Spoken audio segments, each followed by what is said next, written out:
નમસ્કાર. કરજણ સમાચારની વિશેષ રજૂઆત ગામડાનો મતદાર બોલે છે એમાં આપનું સ્વાગત છે. હું છું આપનો સુનિલ પટેલ. સ્થાનિક સ્વરાજ્યની ચૂંટણીઓની જાહેરાતની સાથે ગામડાઓની અંદર રાજકીય ગરમાવો જોવા મળી રહ્યો છે, ત્યારે કરજણ સમાચાર દ્વારા વિશેષ રજૂઆત ગામડાનો મતદાર બોલે છે. આજરોજ કરજણ સમાચાર પહોંચ્યું છે કરમલી ગામે, કે જ્યાં સરપંચ અને વોર્ડના 3 સભ્યો માટે ચૂંટણી યોજાવાની છે.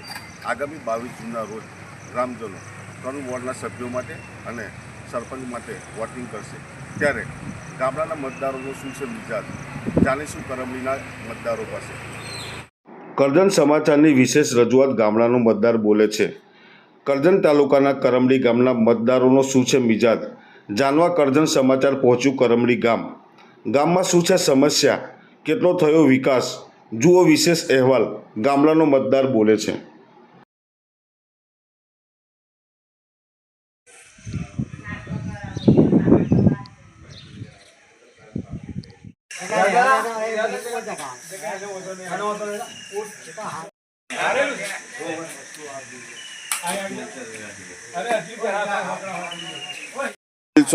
ગામની અંદર ચૂંટણી આવી છે. 5 વોર્ડ સમરસ થયા છે. 3 વોર્ડ અને સરપંચની ચૂંટણી છે. કેવો સરપંચ ઈચ્છો છો? ગામના વિકાસના કામો પાછલા વર્ષોમાં કેવા થયા? કઈ સમસ્યાઓ હજુ બાકી છે? જે કંઈ બાકી છે તે બધા કામો, અને આ સરપંચ આવશે જે કંઈ તેને અમે મત આપીશું. કેવા સરપંચને તમે મત આપશો? હારા જે સરપંચ છે તેને. ચૂંટણી છે ગામની અંદર, સરપંચ અને 3 વોર્ડની ચૂંટણી છે. કેવો ઉમેદવાર ઈચ્છો છો તમે સરપંચની અંદર? ગામનો વિકાસ કરે ને બધા કામ પૂર્ણ કરે એવો સરપંચ જોઈએ. ગામની અંદર પાછલા વર્ષોની અંદર કેટલા વિકાસના કામો થયા? કોઈ વિકાસના કામોની સમસ્યા હજુ બાકી ખરી ગામમાં? આ બાકી છે. કઈ સમસ્યા એવી આ છે? ગટર લાઈન અધૂરી છે, અધૂરી થોડીને પછી જે રોડ બનાવ્યો છે તે બિલકુલ બેકાર બનાવ્યો છે. હજુ તો 4 મહિના નહીં ત્યારે કરપથી ઉખડી ગઈ. કયો રોડ? અહીં ગામમાં મંદિર સામે. એટલે કેવો ઈચ્છો તો તમે ઉમેદવાર?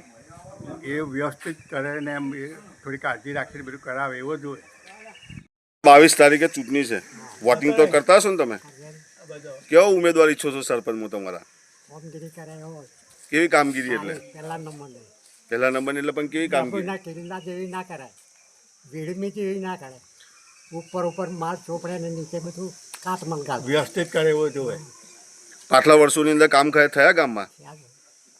કોઈ ગામની સમસ્યાઓ વિકાસની બાકી? પૂરેનો રોડ મેન્ટર લાગે ને પછી જ્યાં તે જ્યાં વરસ પૂરું તો વાય અત્યાર તો થઈ જાય કશું નહીં કહી.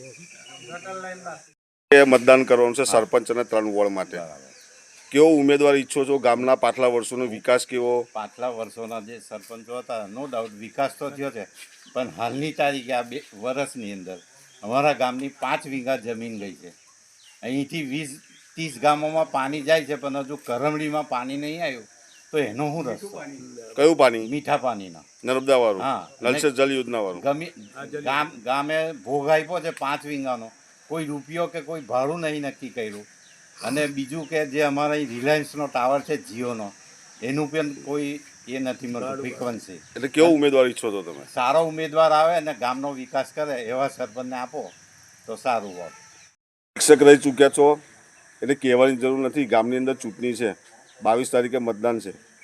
સરપંચ અને 3 વોર્ડ માટેની ચૂંટણી છે. 5 સમરસ થઈ છે. કયા વિકાસના કામો થયા અને કઈ સમસ્યાઓ ગામમાં બાકી? અમારા ગામમાં 1 થી 8 વોર્ડની ચૂંટણી છે અને 1 સરપંચની ચૂંટણી છે. એમાં 5 ઉમેદવારો બિનહરીફ આવેલા છે. બાકીના 3ની ચૂંટણી છે. એમાં સારા જે ગામના વિકાસ માટે જે કામ કરશે એવા માણસોને અમે બધાએ નક્કી કરેલું છે. ગામ લોકોએ એવા માણસોને ચૂંટીને લાવીએ તો ગામનો સારો વિકાસ થાય. અને જે કોન્ટ્રાક્ટરો કામ કરે છે ને, કામ તો આવે છે પણ સરપંચો કામ લાવે છે ખરા, પણ કોન્ટ્રાક્ટરો જે કામ કરે છે એટલે મિલી ભગતના રીતે બધા કામ આજની તારીખે બી કામ અધૂરું રાખીને પૈસા ચૂકવેલા નથી. રોડ બનાવેલો છે ગામની અંદર. પછી આ કુટીરો બનાવી છે, બંને કુટીરોમાં તમે ડિફરન્સ દેખાય છે. આ એક કુટીરોની નજરે દેખાય છે તે, અને એક સ્મશાનમાં બાંધેલી છે. એ કુટીરોની જરૂર ત્યાં નથી પણ ગામમાં હતી, તો સાઈડ પર કાઢી નાખેલી છે. અને આ કોન્ટ્રાક્ટરો સમજાવે અને સરપંચોને કોઈ હતા નહીં અમારે, તે ઘડીએ ત્યાં એ કામ કરેલા છે એ લોકોએ. ઓકે. તમારું સદ્ધર છે, મંડળી તમારી ગામની પહેલા નંબરની છે, હતી મંડળી. 22 તારીખે ચૂંટણી છે, કેવો ઉમેદવાર ઈચ્છો છો ગામનો વિકાસની બાબતે? સ્વચ્છ અને સારું કામ કરે એવો પાછલા વર્ષોની અંદર વિકાસ થયો છે, પણ જોઈએ એવો વિકાસ અત્યાર સુધી નહીં થયો. એક તો અમારું પંચાયતનું બિલ્ડિંગ તમે જુઓ તો ઉપરથી પાણી પડે અંદર, કોઈ રેકોર્ડ નથી. જેને મન ફાવે તેમ ચોપડા જુએ અને ચોપડા એ કરીને ચાલ્યા જાય છે. કોમ્પ્યુટર કોઈ વ્યવસ્થા બરાબર નથી. માણસ આવે, માણસ જતા રહે, કોઈને કંઈ કામ કરવું તો બોલાવવો પડે. એટલે કાયમનું કંઈ વ્યવસ્થા થાય, અઠવાડિયામાં 1 કે 2 દિવસ કંઈ કોમ્પ્યુટર માણસ કામ થાય એવું જોઈએ. ગમે તે ટાઈમે આવે ને ગમે તે ટાઈમે જતો રહે એવું ના ચાલવું જોઈએ, બરાબર.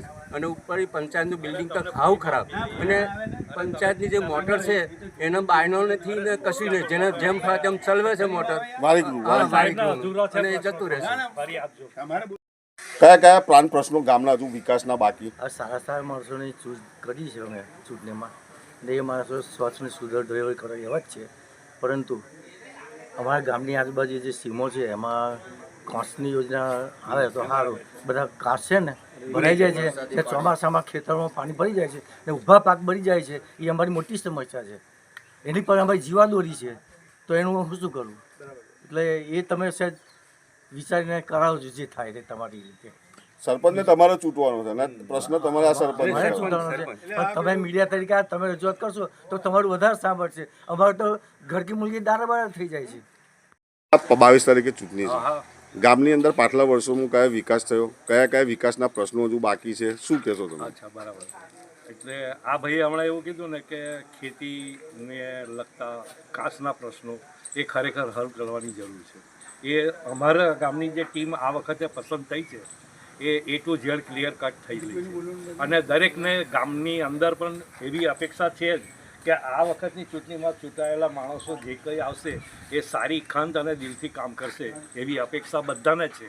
તો હજુ તો શરૂઆત પછી છે, અને જે ચૂંટાયેલા તમામ સભ્યો જે છે એ દરેક બાબતમાં રસ લે એ જરૂરી છે.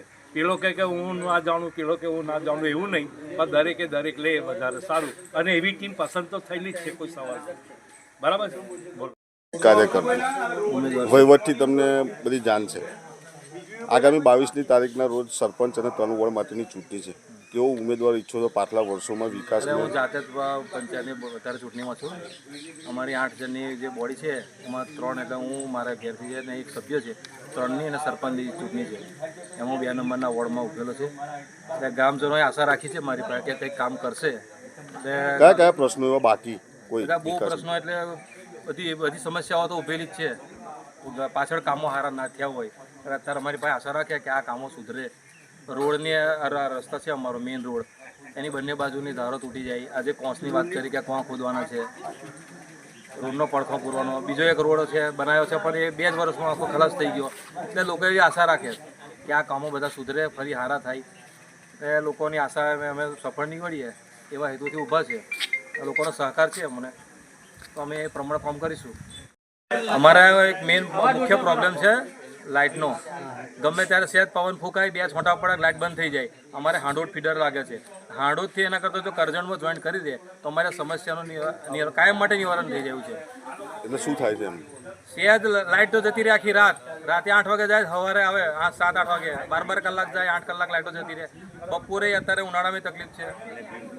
ગમે લાઇટ ડીમ ભાઈ વોલ્ટ ફૂલ 220ની જગ્યાએ 180 જ મળે છે. અમે રજૂઆતે કરેલી છે, પણ કોઈ આવતું નહીં, કોઈ તપાસ નહીં થતી એની.